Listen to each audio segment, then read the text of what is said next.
Heterotrophic में मतलब obviously nutrition के अंदर ही, हेटरोट्रॉफिक के अंदर हम क्या पढ़ने वाले, मैंने बताया ह्यूमन का digestion. So digestion and human यहां पर हम देखने वाले हैं sir. Okay sir, so digestion of human में ये तुम्हारा डाइजेस्टिव सिस्टम है। सर टेक्स्ट बुक में तो ऐसा नहीं दिया है, थोड़ा एचडी टाइप में देख लो डाइजेस्टिव सिस्टम में।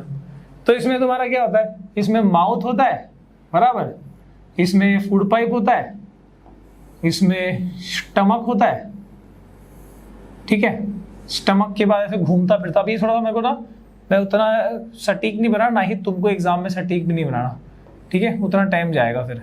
ये तुम्हारा स्मॉल इंटेस्टाइन सपोज कर लो भैया, ये तुम्हारा स्मॉल इंटेस्टाइन, और स्मॉल इंटेस्टाइन से जुड़ा हुआ क्या रहता है, क्या रहता है भैया, स्मॉल इंटेस्टाइन से जुड़ा हुआ, यस लार्ज इंटेस्टाइन। सर ऐसे का सर लार्ज इंटेस्टाइन होता है, बस बता दे रहा हूं, बाकी डिराव तो तुमको प्रैक्टिस करना ही है। लार्ज इंटेस्टाइन, ठीक है, ये मिला दे, इसकी ये नहीं होना चाहिए, ठीक है। सो दिस इज लार्ज इंटेस्टाइन, मतलब खाना यहाँ से गया, माउथ से, ईसोफेगस से, स्टमक से स्मॉल इंटेस्टाइन, स्मॉल इंटेस्टाइन के बाद लार्ज इंटेस्टाइन, और यहाँ से एग्जिट मारेगा एनस के थ्रू, ठीक है, वेस्ट बन के निकलेगा। ओके अच्छा सर, इसमें आपने एक चीज और नहीं बनाई, हाँ बिल्कुल नहीं बनाई, क्या है वो जो यहाँ पे नहीं दिख रही फिलहाल, एक लीवर और इधर पैंक्रियास, ठीक है। सो यहाँ पर बॉडी का लार्जेस्ट ग्लैंड पता ना क्या है तुमको, लीवर। लीवर से यहाँ से एक पाइप कनेक्शन निकलती है बाइल डक्ट से, ठीक है। ये लीवर यहाँ पे अपना सेक्रीशन देता है स्मॉल इंटेस्टाइन में, और ऐसे ही पैंक्रियाज भी है, ऐसे ही पैंक्रियाज भी है, जैसे पत्ते की तरह दिख रहा है लगभग, ठीक है। पैंक्रियाज का भी सेक्रीशन स्मॉल इंटेस्टाइन में जाता है, मतलब फूड के अलावा स्मॉल इंटेस्टाइन में पैंक्रियाज का भी सेक्रीशन जाएगा और लीवर का भी सेक्रीशन जाएगा, ठीक है। तो दिस इज समथिंग लाइक, ऐसे मत बनाना, थोड़ा ढंग से बनाना, लेवलिंग ढंग से करना, that becomes your human digestive system या human alimentary canal, human digestive system या फिर ह्यूमन एलिमेंट्री कैनल। आगे सो अकबर मेरा नाम नहीं है। Okay, so human digestive system को अभी थोड़ा सा हम क्या करते हैं, अभी हम आगे बढ़ते हैं और हमारे टेक्स्ट बुक के डायग्राम से उसको समझते हैं, बिकॉज टेक्स्ट बुक का डायग्राम में तो ना ज़्यादा इसी को देखोगे साल भर। तो ये तुम्हारा mouth, mouth is also called buccal cavity, mouth या फिर बक्कल कैविटी, जहां से खाना ठूसोगे अंदर, जा बे जा, है ना, माउथ या फिर बक्कल कैविटी कहते हैं इसको। फिर उसमें टंग भी होता है, वो तो पता है हमको, टंग भी होता है सर। अच्छा, खाना यहां से आगे जाएगा एज आई सेड, फिर oesophagus also called food pipe, food pipe या फिर ईसोफेगस, यहां से आगे जाएगा, फूड कहां जाएगा, स्टमक के अंदर, स्टमक में कुछ प्रोसेस होगा, कुछ चीजें होंगी, उसके बाद फूड जाएगा स्मॉल इंटेस्टाइन में, घूमेगा, एकदम रोलर कोस्टर राइड बनाएगा, और यहां से लार्ज इंटेस्टाइन, और लार्ज इंटेस्टाइन से सीधा एनस के थ्रू फूड इजेक्ट या वेस्ट जो है वो इजेक्ट हो जाएगा, ठीक है। अच्छा, इसमें और क्या क्या पार्ट्स है, एज आई सेड लीवर, ये जो ब्रेड पकोड़ा की तरह स्ट्रक्चर दिख रहा है, ठीक है, स्टमक बड़ा प्यारा सा दिख रहा है, इसके बाद है अपना pancreas, then you have small intestine, yes, and this is this चौड़ा वाला इज लार्ज इंटेस्टाइन। अपेंडिक्स का क्या काम है वो भी बताऊंगा, एक एंड पे है, दूसरे एंड पे एनस है, ठीक है। लीवर के अंदर ये जो हिस्सा है दिस इज गॉल ब्लैडर, जो एक्चुअली बाइल को स्टोर करता है, बाइल क्या है सर आगे देखेंगे, एंड डायफ्राम, डायफ्राम इस पार्ट में हमको नहीं पढ़ना, तो यहाँ बना ही नहीं, ठीक है, वो तो रेस्पिरेशन में हम इसको देखेंगे। ओके, सो यहाँ पर सर सबको बिठाओ, सबको बिठाओ, ठीक है। अब हमको पूरा प्रोसेस समझना है, पूरा मैकेनिज्म। पहला क्या है, माउथ है, बराबर है, फर्स्ट इज माउथ। माउथ में क्या होता है, माउथ में फूड मैकेनिकली चर्न होता है, कचर कचर कचर कचर फूड को छोटे छोटे बॉल्स में कन्वर्ट किया जाता है, जिसको हम बोलस कहते हैं, पर ऐसे नहीं होगा, उसमें सलाइवा मिक्स होगा तभी वो ऐसा बन पाएगा, ठीक है। सो माउथ के अंदर पहला है मैकेनिकल ब्रेकडाउन ऑफ फूड,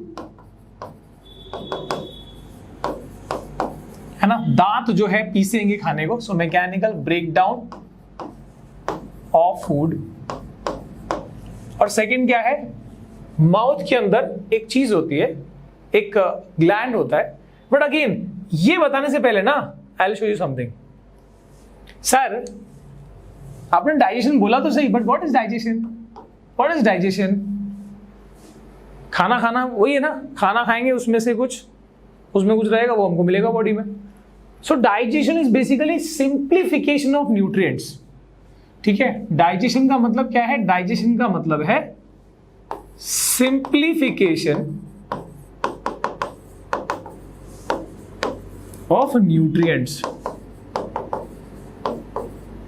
ठीक है, न्यूट्रिएंट्स का सिंप्लीफाई किया जाना, दैट इज डाइजेशन। ठीक है, जो तुम खाना खाते हो उसमें कौन से न्यूट्रिएंट्स होते हैं? देखो, जो तुम फूड कंज्यूम करते हो ना, उस फूड में कुछ स्पेशल केमिकल्स होते हैं। ठीक है, उन स्पेशल केमिकल्स को हम न्यूट्रिएंट्स कहते हैं, जो हमारी बॉडी के लिए जरूरी है। ठीक है, इसमें carbohydrate, protein, fat, vitamin, mineral, ठीक है, ये सारी चीजें होती है, वाटर। इसमें से carbohydrate, protein, fat, carbohydrate, protein और फैट, कार्बोहाइड्रेट, फैट और प्रोटीन, ये वो न्यूट्रिएंट्स है जिससे हमको एनर्जी मिलती है, जिससे हमको एनर्जी मिलती है। इसको एनर्जी देने के लिए इतना आसानी से नहीं देगा ये, तो इसको सिंप्लीफाई करना पड़ता है। इसको क्या करना पड़ता है? सिंप्लीफाई करना पड़ता है। यानी क्या सिंप्लीफाई मतलब क्या sir? Carbohydrate, also you can call it as starch,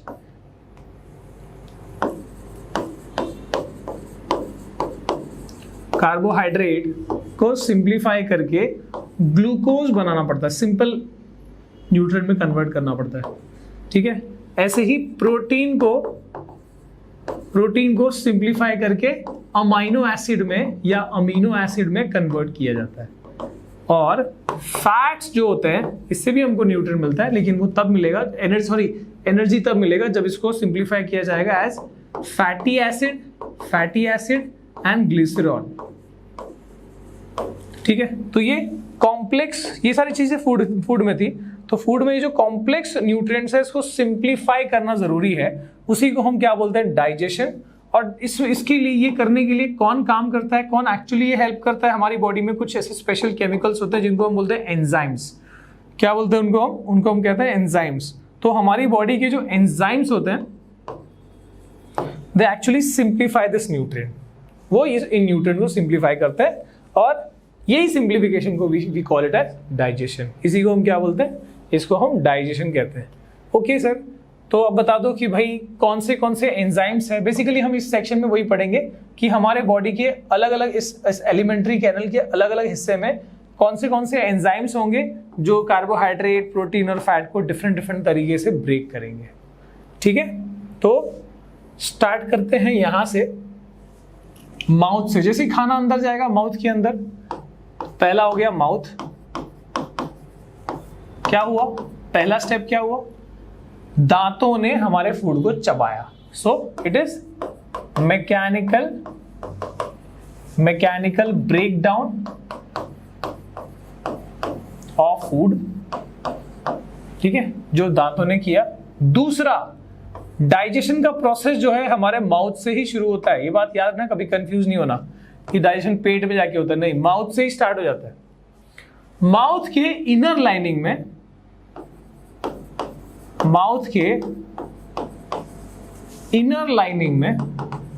क्या होता है? कुछ ग्लैंड्स होते हैं जिनको बोलते हैं सलाइवरी ग्लैंड। ये सलाइवरी ग्लैंड एक फ्लूइड सेक्रीट करता है। सो दे सेक्रीट व्हाट? सलाइवा। बराबर है, सलाइवा सेक्रीट करते हैं। और सलाइवा के अंदर एक एंजाइम प्रेजेंट है, जिसको हम बोलते हैं सलाइवरी अमाइलेज। कौन सा एंजाइम है वो? Salivary amylase. सो बेसिकली हमारे माउथ के इनर लाइनिंग में एक सलाइवरी ग्लैंड रहता है। सलाइवरी ग्लैंड सलाइवा सेक्रीट करता है, और सलाइवा के अंदर एक एंजाइम होता है सलाइवरी अमाइलेज। पहला डाइजेशन स्टार्च का यही हो जाता है। स्टार्च मतलब कार्बोहाइड्रेट का। कार्बोहाइड्रेट, इसका काम क्या है? कार्बोहाइड्रेट को ये ग्लूकोज में कन्वर्ट कर देता है। So first digestion takes place here itself. Carbohydrate को ग्लूकोज में कन्वर्ट कर दिया। तो इसके लिए ये याद रखना कि माउथ में ही डाइजेशन शुरू हो जाता है। इनफैक्ट जो स्टार्च है वो वहीं पे खत्म हो जाता है। जैसे तुम कोई, मान लो एक स्टार्च टेस्ट है ना, जिसमें तुमने नॉर्मल चावल में अगर स्टार्च टेस्ट किया तो रहेगा, मिल पाया जाएगा। पर जैसे तुम चबा लोगे, थोड़ा चावल राइस को लेके तुमने चबा लिया, तो उसने क्या किया? सलाइवा ने स्टार्च को कन्वर्ट कर दिया ग्लूकोज में, तो उसमें स्टार्च एब्सेंट मिलेगा जो तुमने चबाया हुआ चावल है उसके अंदर। Okay, so that is your salivary amylase जो इसने यहाँ पर डाइजेशन कर दिया कार्बोहाइड्रेट का। अगला क्या है? अगला है फूड अब जा रहा है ईसोफेगस के थ्रू स्टमक के अंदर। ईसोफेगस के थ्रू कैसे जा रहा है? तो ईसोफेगस का जो वॉल है वैसे दबता रहता है, टिचक टिचक टिचक टिचक दबता रहता है, और एक्चुअली वो फूड को पुश कर रहा होता है। ठीक है, तो फूड को पुश कर रहा होता है, वो रिदमिक मूवमेंट होती है उसमें, और इस वजह से फूड धीरे धीरे करके वो आगे शिफ्ट हो रहा होता है।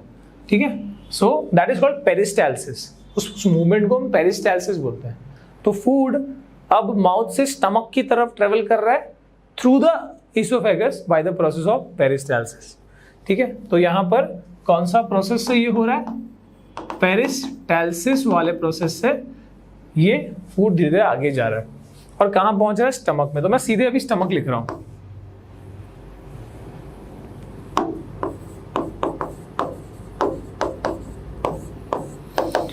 स्टमक में क्या होता है? स्टमक में फूड पहुंचा, यहां पर भी दूसरा डाइजेशन होगा। अब स्टमक के इनर लाइनिंग में गैस्ट्रिक ग्लैंड्स होता है। ठीक है, स्टमक के इनर लाइनिंग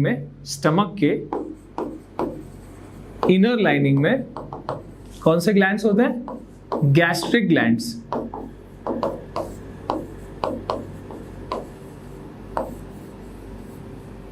गैस्ट्रिक ग्लैंड्स क्या सेक्रीट करते हैं? Gastric juices.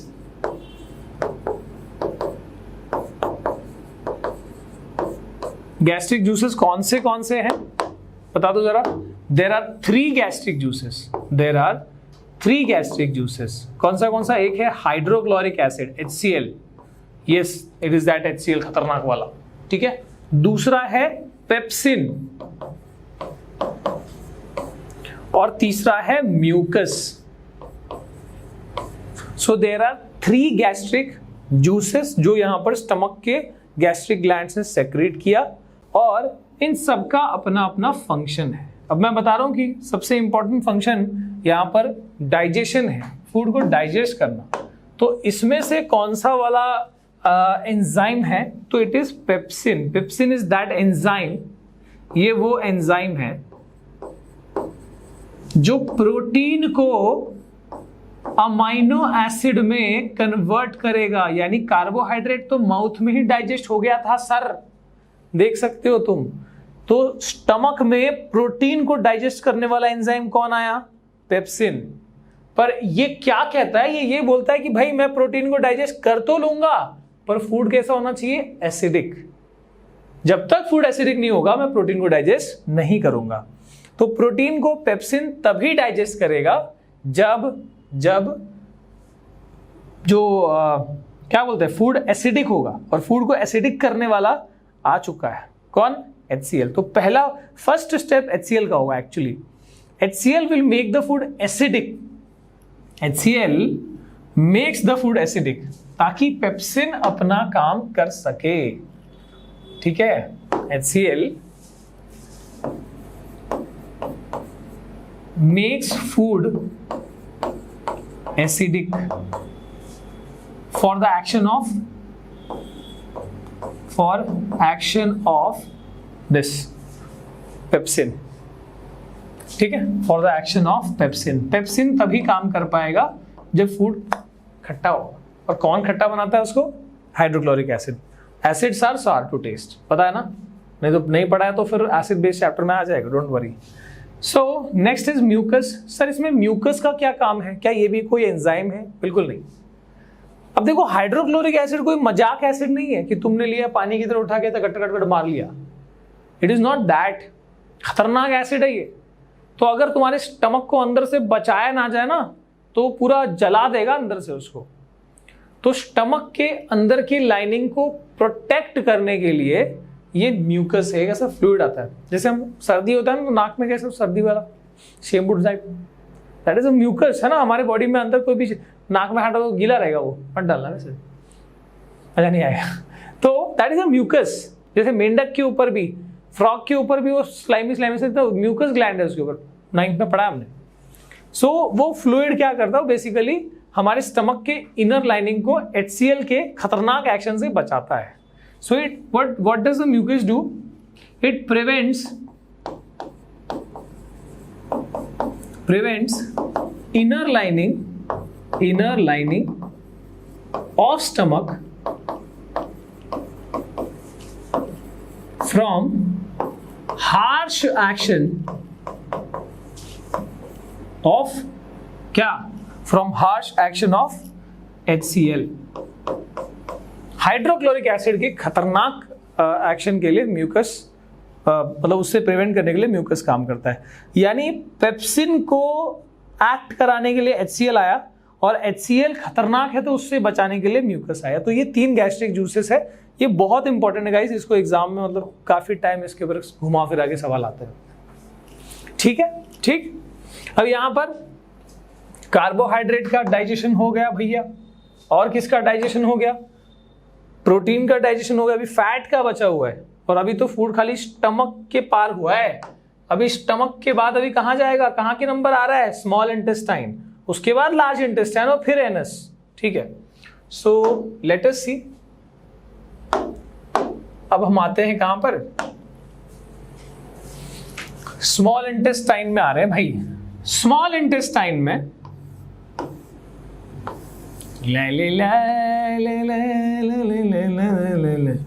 स्मॉल इंटेस्टाइन में बहुत ही कॉइल्ड है ये, और भी बड़ा है. तो यहां पे स्टमकवा से क्या आया? फूड आया. और पैंक्रियास से भी कुछ आ रहा है और लीवर से भी कुछ आ रहा है. एज आई सेड, मैंने ऑलरेडी बताया था ये चीज. तो पैंक्रियास से भी कुछ सेक्रेट हो गया है, लीवर से भी कुछ आया. सर क्या आया जरा बता दो, थोड़ा विस्तार में बताओ. तो पैंक्रियास से 2 जूसेस आए हैं. पैंक्रियास से 2 जूसेस आए हैं और उनको बेसिकली हम पैंक्रियाटिक जूसेस बोलेंगे.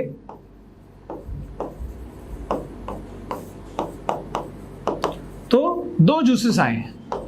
पहला है क्या है सर? क्या है? ट्रिप्सिन. ठीक है, ट्रिप्सिन, TRYPSN. ओके. उसके बाद है lipase. So there are 2 pancreatic juices जो यहां पर रिलीज हुए हैं. पहला है ट्रिप्सिन, दूसरा है लाइपेज. क्लियर है? ठीक है सर. ट्रिप्सिन और लाइपेज का फंक्शन क्या है जरा बताएंगे? ट्रिप्सिन और लाइपेज का what is the action of this trypsin and lipase? ध्यान से देखना. ट्रिप्सिन, ये इसका सरनेम, इसका नाम जो है ना बिल्कुल पेप्सिन से मैच कर रहा है. पेप्सिन वो जो स्टमक में रिलीज हुआ था. पेप्सिन क्या करता था? प्रोटीन को डाइजेस्ट करता था. ये भी, इसका भी वही काम है. उसका भाई ये सेम काम करता है. सो ये बचे खुचे प्रोटीन को अमाइनो एसिड में कन्वर्ट करता है. बचे खुचे प्रोटीन को, मतलब अभी तक प्रोटीन, सिर्फ फैट का तो नंबर ही नहीं आया. फैट यानी लिपिड, LIPID. अच्छा, लिपिड का मतलब होता है, अभी आप उससे कनेक्ट करो, lipase. So this is that enzyme. ये वो एंजाइम है जो फैट को डाइजेस्ट करेगा, फैट को कन्वर्ट करेगा into fatty acid and glycerol. It will convert fat into fatty acid and glycerol. Okay, clear है? पर सर ये फैटी एसिड और ग्लिसरॉल में सारा कन्वर्जन तभी होगा जब फूड, अभी फिलहाल फूड खट्टा है, एसिडिक है. अभी फूड को अल्कलाइन बनाना है. Alkaline is exactly opposite nature, है ना. बेसिक नेचर के अंदर आता है. बेस मतलब कड़वा, मतलब फूड अब तक खट्टा था, स्टमक के लिए खट्टा होना जरूरी था. यहां पर ये क्या बोल रहे हैं? फूड जब तक कड़वा नहीं होगा ना, अल्कलाइन नहीं होगा ना, तब तक हम नहीं करेंगे एक्ट. तो इसके लिए लीवर से 2 चीजें आती हैं. पहला है बाइल जूस. बाइल जूस ये क्या करता है? It makes the food alkaline, ताकि वो अपना काम कर सके ढंग से. सो मतलब बेसिकली पैंक्रियास को हेल्प करने के लिए लीवर है. Makes food alkaline. ठीक है. और दूसरा प्रॉब्लम ये है यहां पर कि फैट को डाइजेस्ट करना आसान है, हो सकता है, पर अभी फिलहाल फैट जो है ना बड़े मॉलिक्यूल्स है. फैट जो है वो बड़े मॉलिक्यूल्स है. वो बड़े मॉलिक्यूल्स को ब्रेक करना जरूरी है. इसको छोटे छोटे टुकड़ों में तोड़ना जरूरी है. ठीक है. और ये छोटे टुकड़ों में तोड़ने को क्या बोलते हैं, एमल्सिफिकेशन ऑफ फैट। क्या बोलते हैं इस प्रोसेस को, एमल्सिफिकेशन ऑफ फैट। ये कौन करेगा, जब तक ये एमल्सिफिकेशन नहीं होगा ना तब तक ये लाइपेज ठीक से ढंग से फैट को डाइजेस्ट नहीं कर पाएगा। सो ये जो एमल्सिफिकेशन ऑफ फैट है, एमल्सिफिकेशन ऑफ फैट है, ये कौन करता है, ये तुम्हारा बाइल सॉरी एक दूसरी चीज है सर, बाइल सॉल्ट, ठीक है, it is the second one. What is that, bile salt, जो यहीं से रिलीज हुआ है, बाइल सॉल्ट, ठीक है। इसका काम है एमल्सिफिकेशन ऑफ फैट, यानी converting larger fat globules into smaller once, ठीक है। ये करता है तुम्हारा बाइल सॉल्ट, ठीक है। यानी अब फिलहाल क्या क्या चीजें हो गई यहां पर बेसिकली हमारा कार्बोहाइड्रेट डाइजेस्ट हो गया, प्रोटीन डाइजेस्ट हो गया, फैट डाइजेस्ट हो गया। अब डाइजेशन तो हो गया, मतलब फूड सिंप्लीफाई तो हो गया, है ना, कॉम्प्लेक्स ऑर्गेनिक जो फूड था वो यहां पर सिंप्लीफाई तो हो गया, लेकिन अब सिंपल फूड को बॉडी में जब तक अब्जॉर्ब नहीं किया जाएगा, ब्लड में जब तक नहीं जाएगा, वो ब्लड सेल्स तक नहीं ले जाएगा, तब तक वो आगे रेस्पिरेशन प्रोसेस के लिए, एनर्जी डिराइविंग प्रोसेस के लिए कहां से आएगा।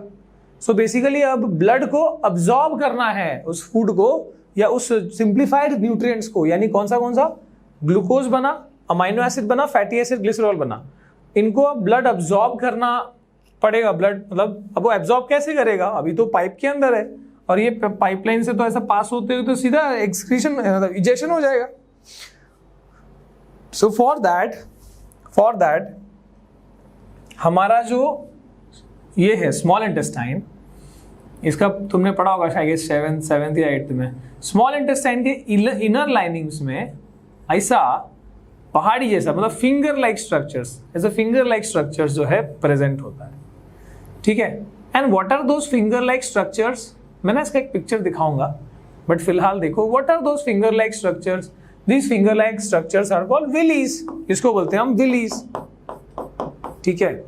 तो विलीज का काम क्या है, विलीज का काम है to absorb that nutrient. Sir ऐसा विलीज नहीं होता तो क्या अब्सॉर्ब नहीं होता, अगर ऐसा फ्लैट वॉल होता तो क्या अब्सॉर्ब नहीं होता। अब देखो फ्लैट वॉल में ना सरफेस एरिया कम मिलता है, अब्सॉर्प्शन होता वहां भी, मतलब इनर साइड उसके पिछले साइड में ना, मतलब यहाँ पर ब्लड वेसल्स होते हैं पीछे की तरफ, ठीक है, तो ब्लड वहीं से अब्सॉर्ब कर लेता वो चीजों को, लेकिन उतना ज्यादा अब्सॉर्प्शन नहीं हो पाता, उतना सरफेस एरिया नहीं है। जब विलीज है तो ये देखो ये फिंगर लाइक स्ट्रक्चर, कितना सारा सरफेस एरिया यहाँ पर मिल रहा है। अगर ये फ्लैट होता तो दूसरा सरफेस एरिया, ऐसा है तो देखो कितना सरफेस एरिया मिल रहा है। तो जितना सरफेस एरिया होगा उतना अब्सॉर्प्शन के लिए मैक्सिमाइजेशन होगा, है ना। So villi, finger like villi का काम क्या है, it maximises the surface area for maximising the absorption, है ना। तो जो चीजें हैं amino acid, glucose, fatty acid, glycerol, they are absorb to maximum extent only because of this villi, ठीक है। अब अब्सॉर्प्शन हो गया यानी ब्लड के अंदर पहुंच गया, ब्लड के अंदर क्या पहुंच गया, तुम्हारा सारा न्यूट्रिएंट पहुंच गया। अब ब्लड उसको ट्रांसपोर्ट कर देगा, वो ट्रांसपोर्टेशन में पढ़ेंगे अपन बेसिकली ट्रांसपोर्ट, क्या ब्लड कैसे मूव करते हैं, पर ब्लड उसको सेल्स तक ले जाएगा और सेल्स में जो रेस्पिरेशन है या उससे जो एनर्जी डिराइविंग है, इन सब से एनर्जी निकालना है ना, तो वो सब सेल के अंदर पढ़ेंगे रेस्पिरेशन वाले हिस्से में, ठीक है। सो फिलहाल अभी लगभग जो चीजें हैं वो अब्सॉर्ब हो गई।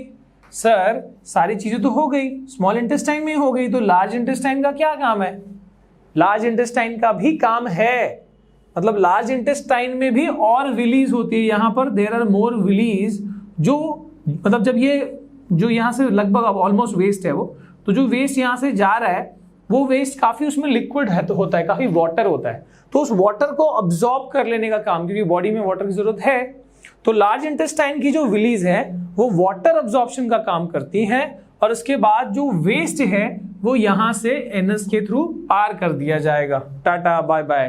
एनस के एंड पे एनल स्फिंक्टर लगा होता है ऐसे, है ना, वो रेगुलेट करता है, कंट्रोल करता है, पॉटी कंट्रोल करते हो तुम, है कभी फिर, है ना, ऐसा नहीं कभी भी हो जाए चिड़िया की तरह जहां मन किया वहां हो जाए, पर उनका भी कंट्रोल होता है। तो that is because of that anal sphincter, sphincter बोलो, तो वो यहां से पास कर दिया जाएगा। अच्छा ठीक है सर, यहां पर एक चीज अभी तक अधूरी है, एक्सप्लेन नहीं करी गई है, दैट इज अपेंडिक्स। अपेंडिक्स जो यहां पर ऐसा टेल की तरह दिख रहा है, क्या उसका कोई काम नहीं है? नहीं है, अभी फिलहाल उसका कोई काम नहीं है हमारी बॉडी में। पर हमारे एंसेस्टर्स जो बहुत बहुत पुराने, जब वो लोग घास फूस खाते थे एकदम एप के जमाने में, उस टाइम पे वो जो अपेंडिक्स है, वो अपेंडिक्स क्या करता था, वो ऐसे हार्मोन या ऐसे एंजाइम प्रोड्यूस करता, नॉट हार्मोन्स, ऐसे एंजाइम्स प्रोड्यूस करता था जो एक्चुअली घास फूस डाइजेस्ट करना डिफिकल्ट है, रॉ ग्रास, क्योंकि उसमें सेलुलोज होता है। तो सेलुलोज को डाइजेस्ट करने वाला एंजाइम अपेंडिक्स तब रिलीज करता था। अब तो हम खाना पका के खाते हैं, तो अब उसकी जरूरत नहीं रही। धीरे धीरे अपेंडिक्स का साइज छोटा होते जा रहा है, एक दिन विलुप्त हो जाएगा किसी जनरेशन में। So such organs are called vestigial organs. ऐसे ऑर्गन को हम क्या बोलते हैं? Vestigial organ. कौन है ये यहां पर? अपेंडिक्स। और भी हमारी बॉडी में एक दो और वेस्टिजियल ऑर्गन है, जैसे टेल बोन।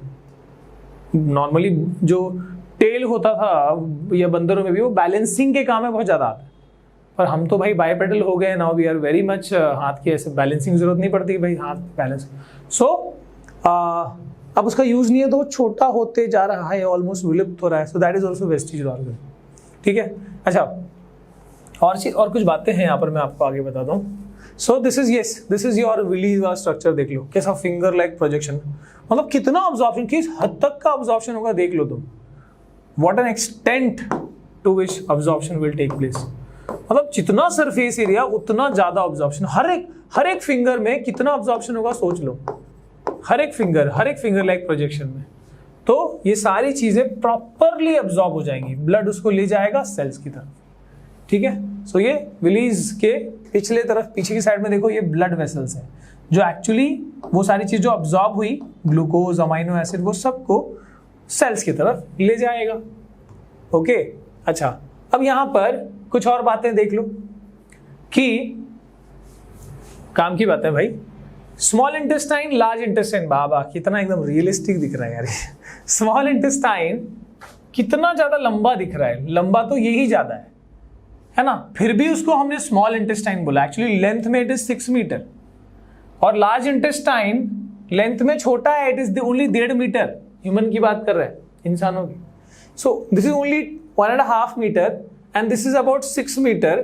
तो भी हमने 6 मीटर वाले को हमने स्मॉल इंटेस्टाइन बोला, स्मॉल बोला है, और 1.5 मीटर वाले को हम लार्ज बोल रहे हैं। द रीजन इज वो ऐसा लार्ज है, वो लार्ज का मतलब ऐसे मोटा है ना वो, इसके लिए उसको लार्ज बोला है। लार्ज इंटेस्टाइन, स्मॉल इंटेस्टाइन पतली रास्ती है, पतला पाइप है वो। So that is the reason. अच्छा एक और फैक्ट कि जो हमारा जो हर्बीवोर्स होते हैं, दीज आर हर्बीवोर्स। हर्बीवोर्स का मतलब क्या? जो घास फूस खाते हैं। और जो कार्निवोर्स होते हैं, कार्निवोर्स मतलब क्या होते हैं? जैसे टाइगर, वो सब जो फ्लैश खाते हैं। तो कार्निवोर्स का जो इंटेस्टाइन का या स्मॉल इंटेस्टाइन का जो लेंथ है, वो क्या होता है? वो छोटा होता है। और हर्बीवोर्स का जो स्मॉल इंटेस्टाइन का लेंथ है, वो काफी बड़ा होता है। मतलब काफी बड़ा मतलब comparatively. So why herbivores have larger small intestine? Herbivores have, जो घास फूस खाते हैं, they have larger small intestine. What is the reason?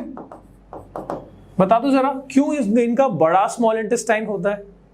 Because again मैंने बताया कि घास फूस खाते हैं, सेलुलोज को डाइजेस्ट, सेलुलोज पता है ना, सेल्स जो प्लांट सेल्स है उसका cell wall made up of cellulose, उसको डाइजेस्ट करना मुश्किल है, डिफिकल्ट है, इसके लिए इनको काफी टाइम लगता है वो प्रोसेस।